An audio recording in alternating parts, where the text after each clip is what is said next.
नमस्कार मित्रों, ईश्वर को नमन करता हूं और अपने सभी गुरुओं को प्रणाम करते हुए उनका आशीर्वाद लेते हुए आज की इस वीडियो को शुरू करता हूं। आज की वीडियो में हम बात करेंगे कि अगर आपका कैंसर साइन है या कर्क राशि के व्यक्ति हैं तो आपका बेस्ट करियर क्या होना चाहिए, किस तरह के करियर का आप चुनाव कर सकते हैं। बिजनेस करते हो, जॉब करते हो या फिर जॉब वर्क में, इनमें से कौन सा काम आपको चुनना चाहिए, आपको कहाँ पे अपना करियर बनाना चाहिए। तो मित्रों, सभी व्यक्तियों को ईश्वर ने कुछ बाय बर्थ क्वालिटीज़ दे रखी हैं, आप उनको भी ध्यान में ज़रूर रखें, तभी अपने करियर का चुनाव करें। अदरवाइज़ आप अपने करियर के चुनाव तो कर लेंगे, लेकिन कुछ समय के बाद आपको लगेगा कि आपने जो फैसला किया है शायद वो ठीक नहीं है।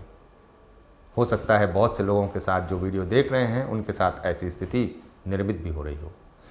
तो उसका महत्वपूर्ण जो कारण होता है वो ग्रहों की अपनी पोजीशंस होती है, आपकी अपनी जन्म कुंडली में उनकी पोजीशन कैसी है उस पर ही निर्भर करता है।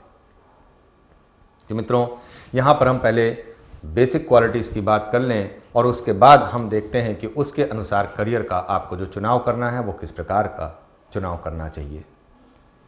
तो मित्रों, अगर आपने कोई गलती कर भी दी है तो उसे सुधारने का भी समय आपको मिल रहा है, आप उसे अवश्य सुधार सकते हैं। तो दोबारा ऐसी गलती ना करें, इसलिए अपने बेसिक जो नेचर है उसको ज़रूर आप देख लें। आपके अंदर क्या क्वालिटीज़ ईश्वर ने दे रखी है उसे भी आप देख लें। आगे बढ़ने से पहले एक छोटा सा निवेदन करूंगा कि अगर आपने अभी तक हमारे चैनल को सब्सक्राइब नहीं किया है तो नीचे सब्सक्राइब का बटन है, उसे ज़रूर दबा लें।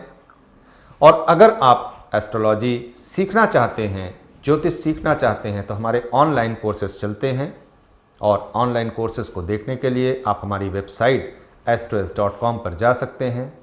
वहाँ पर आपको कोर्सेज में आपको चेक करना है और सारे कोर्सेज आपके सामने आ जाएंगे और सभी कोर्सेज में आप अपने पसंद का कोर्स आप चुन सकते हैं, उसके अनुसार आप अपने कोर्स कर सकते हैं। तो ज्योतिष हो या उसकी दूसरी शाखाएं हों, उन सभी के कोर्सेज वहाँ पर अवेलेबल हैं, आप ज़रूर इसे देखें। बढ़ते हैं आगे और देखते हैं कि क्या क्वालिटीज़ ईश्वर ने इन्हें दे रखी है। तो मित्रों, पहली क्वालिटीज़ जो इनके अंदर होती है कि घर के अंदर ये रहना पसंद करते हैं और वहीं से अपने काम को करना पसंद करते हैं। तो इसलिए अगर आप करियर का चुनाव करते हैं तो इससे जुड़ा हुआ अगर आप चुनाव कर लें तो बहुत अच्छी बात होगी। अब यहाँ घर के अंदर रहने का मतलब ये नहीं कि घर के चार दीवारी में ही रहने का मतलब है। आपको जहाँ पर भी घरेलू वातावरण मिलेगा आप वहाँ पर अपने आप को बहुत सुविधाजनक और शांत महसूस करेंगे। बहुत ज़्यादा संवेदनशील होते हैं, इमेजिनेटिव होते हैं, इंटेलिजेंट होते हैं, मेहनत करने से ये पीछे नहीं हटते, लेकिन सेंसिटिव बहुत ज़्यादा होते हैं और अपने कल्पनाशील में जब अपनी कल्पनाओं में बहते हैं तो इन्हें कोई डिस्टर्ब ना करे, इसलिए ये ऐसा शांत वातावरण चाहते हैं। तो अगर आपके कंपनी में बहुत ज़्यादा एम्प्लॉय कैंसर साइन के व्यक्ति हैं तो आपको उनको जो माहौल है वो भी वैसा ही देंगे, तो कभी आपको वो छोड़ के नहीं जाएंगे। अगर आप भी अपने एम्प्लॉय से परेशान हैं तो आप इस टेक्निक को ज़रूर इस्तेमाल कर सकते हैं। मित्रों, ज्योतिष का पूरा आधार ग्रहों के ऊपर निर्भर करता है। हम हाउस को, साइन को नहीं चेंज कर सकते, लेकिन प्लैनेट्स हमेशा मूव करते हैं, हमेशा, आज भी वो मूव कर रहे हैं और इसलिए उनके मूवमेंट के आधार पर आपके अंदर जो क्वालिटीज़ डेवलप होती हैं और जो क्वालिटीज़ घटती हैं वो उन्हीं के आधार पर होता है। म्यूज़िक लवर होते हैं कैंसर साइन के व्यक्ति, आ जाते हैं अपनी बात पे, नहीं बात कहीं से कहीं चली जाएगी।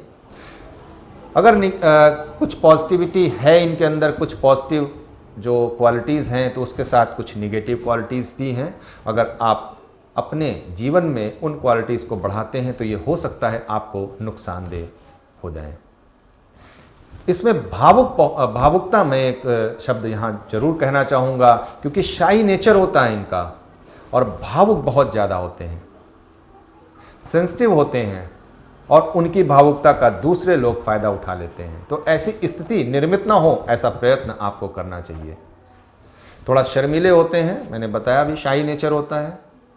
आवश्यकता से अधिक अगर आप एक ही विषय में बार बार सोचेंगे तो स्थिति के अंत तक पहुंचने के बजाय रास्ते में ही आप कंफ्यूज हो जाएंगे और कंफ्यूज होकर के कोई गलत फैसला ले सकते हैं। और उस फैसले के ऊपर पुनर्विचार कर सकते हैं। तो बहुत ज़्यादा सोचना विचारना ये हो सकता है। नेचर अगर आपकी बात करें तो चेंजेबल नेचर होता है, थोड़ा मूडी होते हैं, मन आया काम किया, मन आया नहीं किया। तो काम का चुनाव भी आपको ऐसा ही करना चाहिए कि जब मन आए काम कर लिया, क्योंकि काम की क्वालिटी आपकी तभी बहुत अच्छी निखर करके आएगी। लेकिन ज़रूरत से ज़्यादा अगर आप चेंजेबल होंगे और मूडी स्वभाव के होंगे तो ये नुकसानदेह है। आपके अंदर थोड़ा कॉन्फिडेंस की कमी हो सकती है अगर आपकी मून की प्लेसमेंट अच्छी नहीं है। तो आपको ध्यान देना होगा कि आपकी अपनी मनोव्यथा से आप कितना हद तक प्रभावित होते हैं। इसलिए अपने मन को सदैव स्थिर रखें और सदैव अपने कॉन्फिडेंस को बूस्ट करते रहें। आपने अपने करियर का चुनाव करने जा रहे हैं तो करियर के चुनाव में आप इन बातों को जरूर ध्यान रखें, क्योंकि अगर आप इन बातों का ध्यान नहीं रखेंगे तो हो सकता है कि आप अभी तो करियर का चुनाव कर लें, लेकिन कुछ समय के बाद आपको थोड़ा सा दिक्कत हो सकती है, फिर आपको दूसरा ऑप्शन चुनने की ज़रूरत पड़ सकती है। तो अगर मून की प्लेसमेंट बहुत अच्छी है तो आप एक अच्छे साइकोलॉजिस्ट भी बन सकते हैं। साइकोलॉजी का विषय चुनना हो या साइकोलॉजी के विषय में भी अंदर जो बहुत से उसके रूट्स होते हैं, आप उनका चुनाव करना चाहें तो अपने मून की प्लेसमेंट जरूर देख लें। जनरल स्टोर से जुड़ा हुआ काम करते हैं, अगर आपका मरकरी के साथ मून की पोजीशन है तो आप जनरल स्टोर से जुड़ा हुआ काम जरूर कर लें। अगर आप सन और मून की पोजीशन एक साथ है, एक ही हाउस में है, तो यहां पर आप मैनेजमेंट का काम बहुत अच्छा कर सकते हैं, तो एक अच्छे मैनेजर बन सकते हैं आप।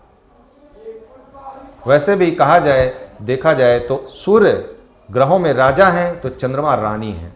तो चंद्रमा का जो डिपार्टमेंट है वो होम मैनेजमेंट का है और जो सूर्य का डिपार्टमेंट है वो ऑफिस मैनेजमेंट का है, वर्क मैनेजमेंट का है। तो यहाँ पर मैनेजमेंट के लिए दोनों ग्रहों का होना बहुत ज़रूरी है। इसलिए अगर आपका चंद्रमा की पोजीशन अच्छी है या सूर्य के साथ है तो किसी भी तरीके का मैनेजमेंट का काम कर सकते हैं। और अगर आपकी मून की पोजीशन इंडिविजुअल है तो यहाँ पर आप मैनेजर अच्छे बन सकते हैं। प्लैनेट्स कहाँ पर बैठे हैं उस पर आप जरूर ध्यान दें। आपके सेकंड हाउस में सन की पोजीशन है, लियो साइन की पोजीशन है, और सिक्स्थ हाउस में आपके धनु राशि है और मेष राशि आपके दशम भाव में है। तो यहाँ पर बैठे हुए ग्रहों को भी जरूर देखें। अपने करियर का चुनाव अगर आप करने जा रहे हैं तो यहाँ बैठे हुए ग्रहों को जरूर देखें।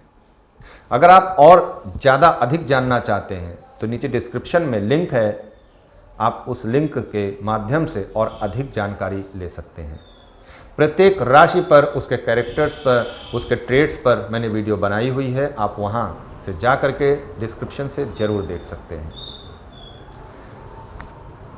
जो लोग इंटीरियर डेकोरेटर का काम करना चाहते हैं वो ज़रूर कर सकते हैं। अगर आपका शुक्र बहुत अच्छी पोजीशन में है तो इंटीरियर डेकोरेटर बहुत अच्छे बन सकते हैं। अगर गुरु के साथ चंद्रमा की पोजीशन है तो एक अच्छे टीचर बन सकते हैं, एक अच्छे एडवाइज़र बन सकते हैं। लोगों को आपकी एडवाइस पसंद आएगी, चाहे फाइनेंस से जुड़ा हुआ काम हो, चाहे आपका शेयर स्टॉक मार्केट से जुड़ा हुआ काम हो, आप वहाँ के जो है एडवाइज़र बन सकते हैं। एक अच्छे गाइडेंस दे सकते हैं लोगों को। अगर आप इंपोर्ट एक्सपोर्ट का काम करना चाहते हैं तो आप इंपोर्ट एक्सपोर्ट का काम भी आपके लिए बहुत अच्छा काम है। ट्रैवलिंग से जुड़ा हुआ काम हो, अगर ट्रैवल एजेंट बनना चाहते हैं तो बन सकते हैं।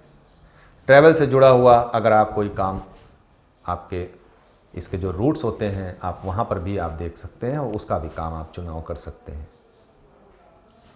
अगर आप गार्डनर बनना चाहते हैं, एक फॉर्म बनाना चाहते हैं, तो उसके लिए भी आपका जो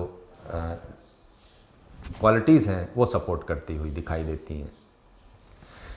अच्छे फूड का बिजनेस भी कर सकते हैं। अब आप रेस्टोरेंट डालना चाहें रेस्टोरेंट डाल सकते हैं, या फूड से जुड़ा हुआ कोई भी दूसरा बिजनेस कर सकते हैं। आप पैकेजिंग का काम कर सकते हैं फूड से जुड़ी हुई। फूड स्टॉल लगाना चाहते हैं, फूड स्टॉल लगा सकते हैं। नर्सिंग का काम करना चाहते हैं, यानी दूसरों की सेवा करना चाहते हैं, तो मैंने बताया ना, अभी एक होम मिनिस्टर है, तो यानी घर की मिनिस्टर, और एक जो है आउटसाइडर सन, तो यहाँ पर आप अगर घर में नर्चरिंग का काम करते हैं तो यहाँ पर आप नर्सिंग का काम भी बहुत अच्छा कर सकते हैं। दूसरों का पोषण करना हो तो वो आपके लिए बहुत अच्छा काम है। आप एक अच्छे सेक्रेटरी भी हो सकते हैं, एक अच्छे पोएट लिखने वाले भी हो सकते हैं। अब अगर मरकरी का साथ मिल जाए तो पोएट बहुत अच्छी आपकी होएगी। ब्लॉग में अगर आप लिखना चाहते हैं तो पोएट का ब्लॉग बना सकते हैं, लेकिन यहाँ पर मरकरी का सहयोग आपको जरूर चाहिए। अगर आप कोई सी प्रोडक्ट का काम करना चाहते हैं तो वो काम भी आपके लिए, उसमें भी आप करियर अपना बना सकते हैं। ये सभी काम जो मैंने बताए हैं ये सभी आपके पसंदीदा काम हैं।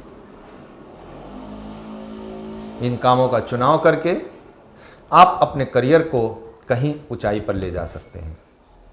सिल्वर ट्रेडर का काम करना हो तो सिल्वर ट्रेड भी कर सकते हैं और उसमें भी आप अच्छी अर्निंग कर सकते हैं, लेकिन ट्रेडिंग की बात है तो यहाँ पर मरकरी का सहयोग आपको चाहिए।